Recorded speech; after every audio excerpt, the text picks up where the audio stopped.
Señor Sanz, buenas tardes. Mire, yo le voy a ser muy sincero. Tenemos 13 fallecidos. 13 personas en Andalucía que han fallecido en este incendio. Y sin desmerecer, por supuesto, su intervención, yo creo que hoy, aquí, quien tendría que estar dando la cara es el presidente de la Junta de Andalucía. Esto tiene la suficiente gravedad y ha sido una tragedia del tamaño suficiente para que el máximo representante de la Junta de Andalucía sea hoy el que está aquí dando la cara y dando explicaciones. Y ustedes, si estuvieran en la oposición, dirían esto, y lo saben perfectamente. Sin embargo, no lo tenemos ni siquiera escuchando. Se ha salido del Pleno cuando teníamos que intervenir los grupos parlamentarios de la oposición. Ese es el respeto y la vía moderada del señor Moreno Bonilla. Por cierto, tampoco está el vicepresidente de Vox.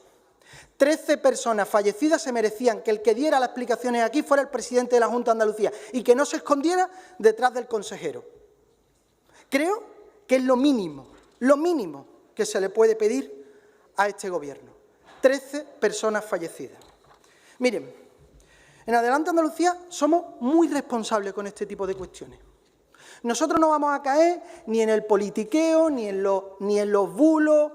Hay que ser extremadamente responsables. Y usted sabe, señor Sanz, que cuando nosotros y nosotras hemos pensado que las cosas se han hecho bien, yo me he subido aquí a esta tribuna y he dicho que se estaban haciendo bien. No se me caen los anillos por decirlo, ni mucho menos. Tampoco vamos a caer en acusaciones gratuitas, en bulos. Hay que ser extremadamente rigurosos y rigurosas. Y también esa responsabilidad implica a veces callarse. Yo creo que en los días en los que hay una tragedia, los grupos de la oposición tenemos que estar callados y colaborar. Pero esa responsabilidad de estar callado en esos días, si uno permanece callado una semana después, se convierte en irresponsabilidad. Le digo ya que no confunda la altura política con debilidad política en la crítica, porque no es así. Señor Sanz, 13 personas fallecidas. ¿Cuál es la causa? ¿Puede explicar aquí? Usted ha deslizado que parece ser que la causa es un cable que se cayó, un cable de alta tensión. ¿Quién era el responsable de ese cable? ¿Quién era el dueño de ese cable? ¿Qué empresa o persona jurídica es la responsable del mantenimiento de ese cable? ¿Están ustedes seguros que esa es la causa? Y después, ¿van a ejercer ustedes acciones legales contra los responsables de esa causa que ha provocado el incendio? Esto tiene que explicarlo. Porque no puede uno dedicarse a detallar cronológicamente, que está muy bien todo lo que ha pasado, pero también hay que explicar las causas, las consecuencias y los responsables. ¿Y qué van a hacer ustedes? Hay también un elemento que no ha mencionado, el desorden urbanístico. Esa zona, concretamente, es una zona en la que desde la Junta y desde Ayuntamientos, desde hace mucho tiempo, no desde ahora, desde hace muchísimo tiempo, se ha facilitado un auténtico desorden urbanístico. Hay viviendas unifamiliares, agrupaciones de viviendas y casi prácticamente urbanizaciones en zonas donde nunca debía haberse construido. Y eso ha pasado porque aquí se ha mirado para otro lado. Y eso, junto a un monte abandonado, ha supuesto, pues, una de las causas fundamentales que han generado un incendio con gravísimas consecuencias. Repito, 13 fallecidos. ¿Va usted a decir algo de esto? ¿Va a suponer esto un cambio en la política urbanística, en el desorden urbanístico que sufren algunas zonas de Andalucía? Porque esta misma situación existe en el Valle de la Almanzora, existe en las Arquías, existe en las Andas, y esas zonas, en este contexto, están en peligro. Y después tenemos que analizar la respuesta a la emergencia. Señor Sanz, dijo usted una acusación muy grave, que espero que sepa sostenerla, porque usted dijo que las personas que habían fallecido habían desoído las indicaciones que se hacían. ¿Puede garantizar usted que a las personas fallecidas se le dieron indicaciones y se las saltaron? O quizá, como están diciendo algunos familiares, es que no se le dieron indicaciones. Eso es fundamental, ¿eh? Sobre el mensaje de Saler. Mire, no es Adelante Andalucía ni ningún grupo de la oposición el que tiene que decir si se tiene que enviar un mensaje de Saler o no. No somos nosotros. La cuestión es que usted ha dado ya, con la de hoy, 5 versiones diferentes de por qué no se envió el mensaje de Saler. 5 versiones. La primera dijo que es que era mejor el boca a boca, como si fuera una cosa, como si el boca a boca no fuera a ser complementario con enviar un mensaje. La segunda, usted dijo que es que no había cobertura en todas las zonas. Creo que no es excluyente que se pueda enviar el mensaje y llegue allí donde haya cobertura. La tercera fue que es que había mucha gente que no hablaba castellano. En un mensaje Saler se puede enviar en 2 idiomas, en Cataluña lo hacen, en catalán y en castellano, porque aquí no se puede enviar en castellano y en inglés. La cuarta respuesta y cuarta explicación que dijeron fue que es que había algunos pueblos, algunas zonas requerían unas instrucciones, otras. Se ha demostrado como en otras partes del Estado se dice en la zona A, B y C hay que hacer esto, en la zona D y F hay que hacer lo otro. Y hoy dan una quinta explicación. La pregunta es, enviando el mensaje esa alert, ¿usted garantiza que no se hubiera salvado ninguna de las vidas? ¿O habría cambiado un mensaje esa alert el trágico resultado en víctimas que vimos en este incendio? Esa respuesta la tiene que hacer usted y la tiene que afirmar aquí hoy. Y después están los medios. Está muy bien darle palabras de reconocimiento y decir que está muy bonito y que hacen un trabajo imprescindible los trabajadores del Infoca, pero mejor está darle mejores condiciones laborales. Está muy bien que le aplaudamos, está muy bien los homenajes, pero mejor está contratar gente. Porque cuando se activó el incendio de Almería, los retenes estaban al 75%. ¿Por qué no estaban al 100%? Eso lo tiene que responder usted. ¿Por qué no tenían personal suficiente? ¿Por qué tuvieron que hacer jornadas extenuantes que se juegan la vida? ¿Vamos a tener que venir a un pleno extraordinario, esperemos que no, a tener que lamentar que un bombero del Infoca ha perdido la vida en un incendio? ¿Cuántos años llevamos diciéndole que las condiciones laborales del Infoca están poniendo en peligro a los trabajadores y trabajadoras del Infoca? ¿Cuántos años llevamos diciéndole que las trabajadoras del 112 están privatizados el servicio, tienen un convenio de telemarketing y las que cogían el teléfono a las 4 de la mañana en ese incendio cobraban un complemento de nocturnidad de 1,60 € la hora?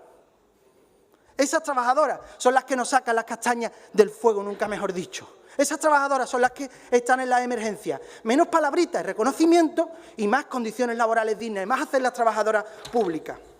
Y después un elemento fundamental, señor Sanz. El aumento de incendios, el aumento brutal de los incendios, la virulencia nefasta y la nueva tipología de los incendios están íntimamente relacionados con el cambio climático. Esto no es una opinión de Adelante Andalucía, esto es un hecho, esto es ciencia. ¿Es usted capaz de subirse aquí y repetir las palabras que yo he dicho?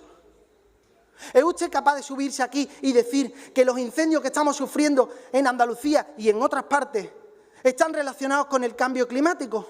¿O no le deja el consejero de Vox? ¿Tenemos un gobierno que es negacionista del cambio climático? ¿Sí o no?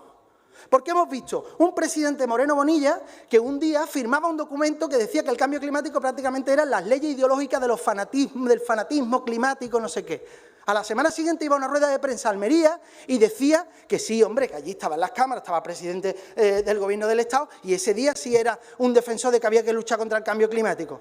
Pero al día siguiente el vicepresidente de la Junta dice que el cambio climático es una excusa de los políticos. ¿Cuál es la posición de este Gobierno sobre el cambio climático? O es negacionista de la ciencia y del sentido común o directamente es que se vende por un sillón con Vox. Eso es lo que tienen que venir ustedes aquí a explicar. Señor Sanz, le reto a que se suba aquí y diga que este Gobierno está comprometido con la lucha contra el cambio climático porque es una cuestión de necesidad, porque los incendios que estamos sufriendo en Andalucía y que vamos a sufrir, si están en manos, su gestión de un Gobierno que niega el cambio climático, es un peligro para el pueblo andaluz. Y no lo van a sufrir los señoritos, ni los consejeros de Vox, ni el viceconsejero falangista, ni ninguno de esos. Lo va a sufrir la gente trabajadora normal y corriente. ¿Es este Gobierno negacionista del cambio climático? Señor Sanz, señor Bonilla, ¿tampoco vale su palabra? ¿Todo vale por un sillón? Muchas gracias. Lo que no ha habido ninguna palabra en el acuerdo de Partido Popular y Vox, ni una palabra del negacionismo de la violencia de género, como sí lo ha habido, sin embargo, en ese acuerdo que usted, señor Sanz, representa en una de las partes, del negacionismo del cambio climático, con ese punto infame, el punto 108 del acuerdo PP-Vox, en el que se reconocen en contra de la Agenda Verde, la Agenda 2030 y de evitación del condicionamiento climático para desarrollar política. Y así es muy difícil tener autoridad moral para hablar de la gestión de los incendios, porque creo que hay que hacer un reconocimiento y, sobre todo, afecto y solidaridad a las familiares de las víctimas, de las 13 víctimas de este incendio, el incendio más letal en la historia de Andalucía y un incendio, como usted bien ha dicho, no extinguido. Por tanto, deseando que sea declarado extinguido, aunque está controlado, y para ello hay un retén precisamente en Veda, donde estuve justo hace 2 días y en estas horas, bajo un sol y un calor implacable. Tuvimos oportunidad de hablar en la visita a Veda, a Los Gallardos, a Turre, sobre estas zonas que están absolutamente devastadas, y debo reconocer que con un impacto impresionante cuando se visita y cuando se está in situ. Impresionante porque en el municipio, el término municipal de Bédar, el 84% del término municipal ha sido devastado. Tiene color de ceniza, color negro, y van a hacer falta décadas para la recuperación de la foresta. Estamos hablando de municipios como Los Gallardos, donde está afectado el 53%. Por tanto, un impacto que nos preocupa en esta zona y también nos preocupa con el incendio actual, que sí está activo en el Cerro del Andévalo y que confiamos que cuanto antes se haya determinado. Me ha dejado, y me gustaría que concretara, porque me ha dado la impresión que usted haya por hecho que la causa del incendio ha sido la caída del cable eléctrico, o por lo menos la única que se invita a conocer. A nosotros nos gustaría saber si tienen ya elementos para dar con solidez una causa, y sobre todo porque este Parlamento no puede permanecer ajeno a que una tardanza en las explicaciones de la causa puedan determinar, y nosotros desde luego vamos a estar abiertos a ello, a que tenga que haber comisión de investigación si no se aclara las causas de este incendio, como todavía no se sabe. Por tanto, estaremos abiertos desde el Grupo por Andalucía que con otros grupos planteemos una comisión de investigación si no hay claridad, transparencia y concreción, porque de lo que estamos hablando es de que se nos quema nuestra tierra, no los campos de golf y resort de lujo para pijos, no, nuestra tierra. Hoy puede ser la Sierra de Cabrera, puede ser el entorno de Lubrín, del Ayuntamiento de Lubrín y del río Almanzora, como pudiera ser, Dios no lo quiera, la Sierra de Cazorla o Segura o Doñana, como ha sido en otros años, etcétera. Por tanto, es nuestro patrimonio, y sobre esa tragedia es sobre la que tenemos que hacer un debate en el que usted ha hecho una cronología de los acontecimientos con un tono muy aséptico y, sobre todo, con un valor político de lo que no ha dicho, señor Sanz, y me gustaría que lo hiciera, porque nosotros también reconocemos a los ayuntamientos y reconocemos a los alcaldes que se ponen mano a la obra con concejales y concejalas y que están en el tajo, porque hay alcaldes que se ponen mano a la obra y hay otros alcaldes que lo que presuntamente es que provocan los incendios, como el caso del Sierra Norte de Guadalajara. Y lo digo porque diría alguien, bueno, no es competencia nuestra, sí, pero los incendios no tienen fronteras. El cambio climático no tiene fronteras. El cambio climático que ustedes niegan no tiene fronteras. Y no me diga que usted no lo niega porque ha firmado con un grupo precisamente esa negación del condicionamiento del cambio climático. Y queremos reconocer, sobre todo, a lo que es el orgullo de Andalucía, que son los trabajadores y trabajadoras del Infoca. Y queremos reconocerlo porque hay un prestigio social, y se lo queremos decir aquí en sede parlamentaria, a los trabajadores y trabajadoras del Infoca. Y, sin embargo, lamentamos que no hay un Gobierno que reconoce ese prestigio social en la atención a los trabajadores del Infoca.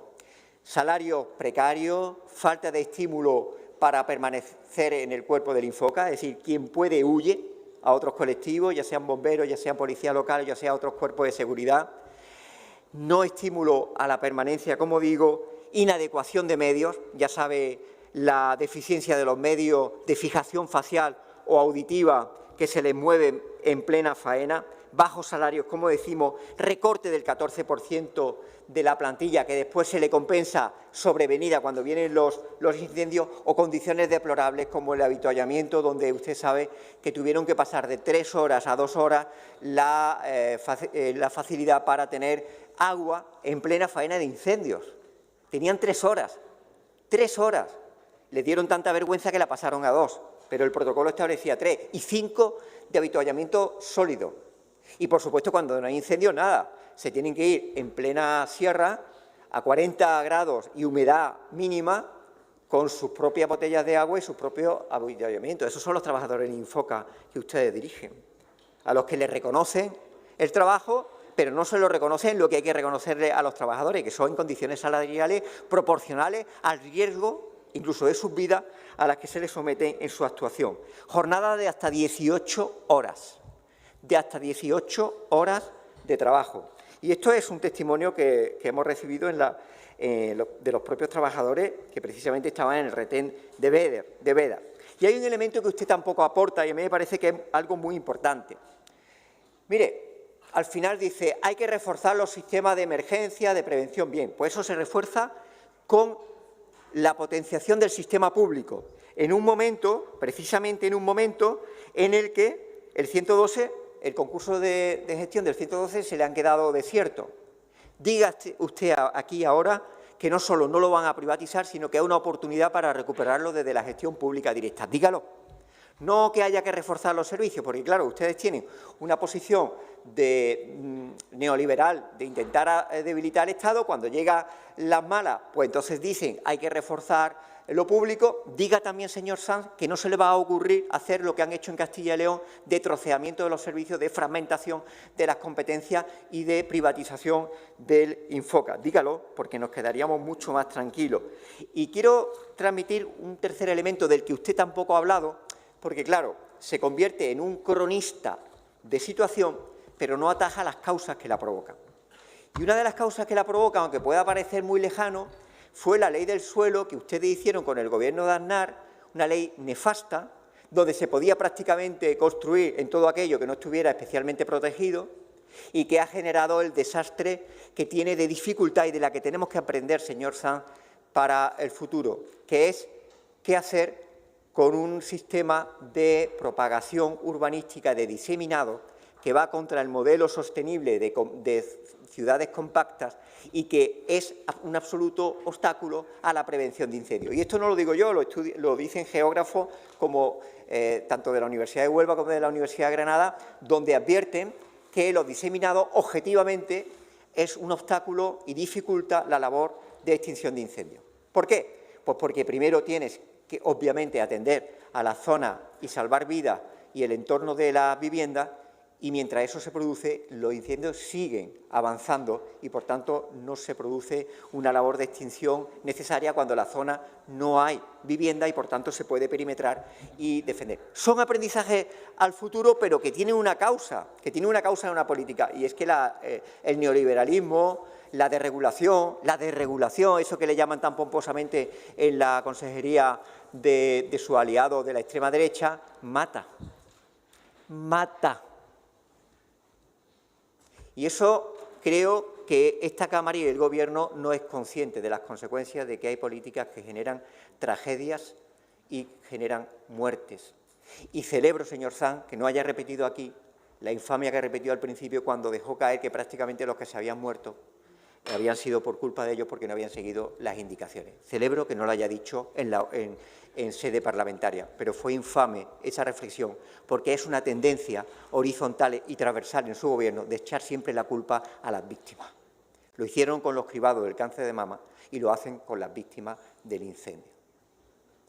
Y por último, sobre estas lecciones, el negacionismo climático, señor Sanz, mata. Y ustedes han pactado el negacionismo climático. De hecho, en el pacto de gobierno hablan de que sus políticas no van a estar condicionadas que no van a estar determinadas por el condicionamiento climático. Pues han empezado bien, porque esto es una lección de humildad a ustedes que firmaron ese pacto. Y desde luego tenemos que hacer una cosa, que es que este incendio no ha sido extraordinario porque nunca ha habido antes. Es que este es el modelo de incendio que va a haber a partir de ahora. Y eso hay que tenerlo en cuenta porque estamos ante una situación de doble tragedia. La tragedia de un incendio con un combustible en esparteras, en la situación de combustible vegetal y matorrales que estimuló esa velocidad a la que usted hacía referencia.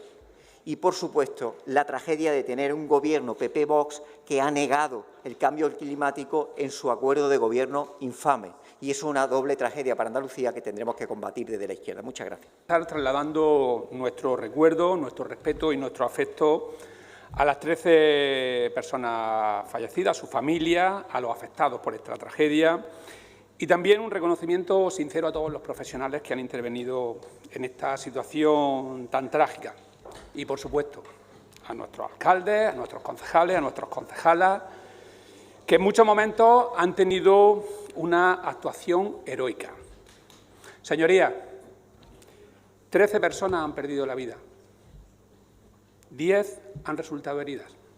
Se han quemado más de 5.000 hectáreas, pueblos enteros evacuados y cientos de familias han sufrido miedo, pérdidas y desolación. Ante esto la pregunta es inevitable.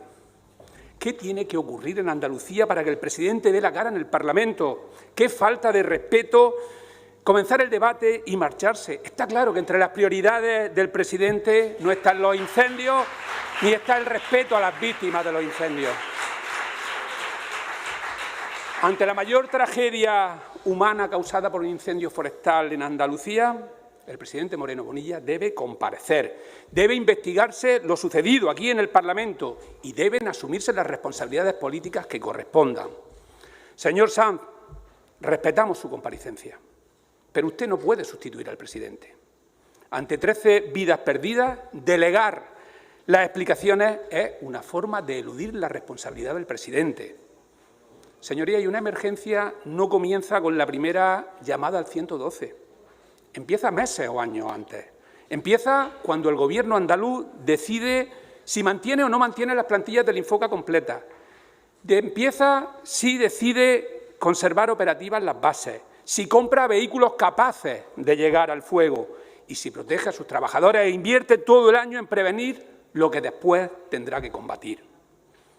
Y la triste realidad es que durante 8 años ustedes han recortado sustancialmente la capacidad de un servicio público esencial. Un solo dato para ilustrarles, señorías. En 2 años, según los sindicatos, han dejado de ejecutar 372 millones de euros en la prevención y en la gestión de incendios. 372 millones de euros en el año 23 y 24. Pero es que es el mismo patrón que ocurre con la sanidad y que ocurre con la educación. Faltan profesionales, no se cubren las vacantes, se sobrecargan las plantillas, se normalizan las carencias y se instalan en la propaganda. Miren ustedes, en 2021 ya lo hicieron en el incendio de Casa Bermeja. Anunciaron lo mismo que anunció el consejero esta mañana aquí. Dijeron que iban a poner en marcha un grupo científico-técnico para abordar los incendios de sexta generación, porque no podía esperarse más el asunto. En 2021, señorías, ¿qué han hecho desde entonces? Nada, nada. En octubre del año pasado, al igual que ya hizo el señor Bendodo hace 8 años, el decreto andaluz de autoprotección iba a estar en este Parlamento ya, iba a estar puesto en marcha. ¿Qué han hecho desde entonces? Nada. Un mes antes del incendio de Los Gallardos, los sindicatos denunciaron que en plena campaña de máximo riesgo faltaban 400 efectivos por incorporarse en Andalucía. Alertaron de equipos de protección inadecuados, dificultades para circular por los terrenos forestales, graves deficiencias en las instalaciones, etcétera, etcétera, etcétera. Y todo esto nos lleva realmente a una importante disminución de la capacidad operativa de un servicio público esencial en Andalucía. Y eso se hace por una decisión política. Y ante una emergencia así, cada minuto y cada recurso importa. Pero es que además el debilitamiento está afectando también a la prevención. Entre 2019 y 2025, la inversión media anual en tratamientos selvícolas en la provincia de Almería se redujo 5 veces. Pasó de 8 millones de euros a 1,5 millones de euros. Aquí, señor Sanz, no basta con presupuestar y con anunciar. Hay que transformar cada euro en hectáreas tratadas, en cortafuegos mantenidos, en caminos transitables y en montes menos vulnerables. Y el señor Moreno tiene que dar respuestas, tiene que dar muchas respuestas. Debemos saber si quienes dirigían la emergencia para proteger a la población adoptaron las decisiones necesarias y si lo hicieron a tiempo. Y la cronología del incendio, señorías, plantea dudas muy serias. A las 4:30, el 112 recibe el aviso del incendio en una cuneta de la Nacional 340. Ya en ese primer momento, el fuego avanzaba rápidamente hacia viviendas y hubo que evacuar personas. ¿Por qué no se consideró en ese momento que se trataba de una emergencia de protección civil y no solo de un incendio? A las 6:15 de la tarde, más de una hora antes de la declaración de la situación operativa 1, ya había núcleos desalojados, había carreteras afectadas, había un despliegue aéreo y terrestre considerable y el fuego estaba comprometiendo la movilidad y la seguridad de la población. ¿Por qué seguía sin activarse la fase de emergencia autonómica cuando ya estaban adoptando de facto medidas de una emergencia de protección civil? La norma básica de protección civil exige una dirección única, y ahí le señalamos a usted, señor Sanz. A las 7:30 se evacuó el Pinar de Beda. 7 minutos después, a las 19:37, se declara la situación operativa 1. Se hace por orden del propio consejero, más de 3 horas después de la primera llamada. ¿De verdad no había motivos para hacerlo antes con todo lo que había ocurrido? Y queremos saber qué consecuencias prácticas tuvo el retraso de esta activación. Entre las 8 y las 8:30 se constituye el puesto de mando avanzado en la base de los bomberos de mi pueblo, de Turre. Casi 4 horas después del primer aviso y varias horas después de que hubiera carreteras afectadas y de que hubiera desalojo. Respecto a la carretera y vías de salida, un asunto importante. Queremos saber si desde la dirección de la emergencia se informó a la población qué rutas debía evitar y por dónde se debía de evacuar. Y no nos basta ahora una explicación genérica sobre la velocidad del fuego. Queremos conocer el mapa operativo, la secuencia horaria, porque no olvidemos, señorías, 4 víctimas fueron localizadas en vehículos en el cruce de Serena y otras aparecieron en el entorno del Cortijo de la Armonía. No sabemos por qué estaban allí, no sabemos qué instrucciones habían recibido, si habían recibido alguna instrucción, no sabemos qué ruta seguía. Y, señorías, estas circunstancias hay que aclararlas. Y el señor Moreno Bonilla, antes de sugerir que una persona tomó una decisión equivocada, una decisión que le costó la vida, debería asegurarse de que esta persona recibió una instrucción clara, comprensible y oportuna. Y de verdad hay que tener hielo en las venas para insinuar responsabilidades de las víctimas ante los medios de comunicación y, sobre todo, antes de explicarle qué hizo su gobierno para proteger a esas víctimas. Señorías, a las 8:30 se decide evacuar Beda. Señor Sanz, ¿ordenó usted los desalojos de Beda? Y si usted no lo hizo, ¿quién lo hizo? ¿A quién le correspondía ordenar los desalojos? Vamos a leer. Y lo cierto es que hay muy poco tiempo para entrar en tanta profundidad. ¿Por qué ayer sí se enviaron los Esaler en el fuego del Andévalo y el día 9 no lo enviaron en Los Gallardos, cuando son circunstancias similares? ¿Por qué se han enviado Esaler en los incendios de los últimos días en Aragón y en Castilla-La Mancha y no se han enviado en el fuego de Los Gallardos? Ustedes en un primer momento comentaron que eran criterios técnicos y que podían haber provocado daños irreparables. Quiero saber, señoría, quién tomó la decisión de no mandar los mensajes de alerta. ¿Cuáles eran los criterios técnicos concretos para no hacerlo? ¿Y cuáles eran concretamente esos daños irreparables? Si los desalojos estaban teniendo lugar desde primera hora de la tarde, el nivel 1 se declara a las 19:37 y el puesto de mando avanzado se constituye a las 8:30 de la tarde, ¿quién descartó el envío de todas esas alertas a lo largo de la tarde? ¿Quién las descartó? ¿Cuál fue y dónde está el soporte técnico? ¿Existen actas, informes? ¿Hay una propuesta de activación que se haya descartado? ¿Existen simulaciones de cobertura? ¿Existen borradores de mensajes? Señor Sanz, ¿la justificación técnica se ha construido después de que comenzaran las preguntas públicas? ¿Por qué no se enviaron mensajes indicando las vías de evacuación y pidiendo que se evitaran determinadas carreteras? A las 10:37 se declara la situación operativa 2 y se activa la UME. A esa hora ya habían fallecido 4 personas y se estaban realizando evacuaciones de gran magnitud. ¿Por qué se elevó a situación 2 en ese momento y no antes? Esa pregunta hay que responderla también. Señorías, necesitamos respuestas. Necesitamos respuestas porque existen intervalos críticos y decisiones no aclaradas que apuntan a una situación tardía, insuficiente y posiblemente negligente del Gobierno del señor Moreno Bonilla. El cambio climático no es una amenaza futura, es una realidad que impone un tiempo nuevo. Andalucía necesita un modelo de prevención y gestión de emergencias potente, público y operativo los 12 meses del año. Sería un modelo que jamás llegará de la mano del Partido Popular y Vox, porque proponen respuestas simples, desfasadas e insuficientes. Y prevenir requiere inversión, pero no prevenir cuesta mucho: vidas, patrimonio y futuro. Señorías, necesitamos una comisión de investigación en este Parlamento por justicia con las víctimas, los heridos y afectados y por precaución por lo que está por venir. Muchas gracias.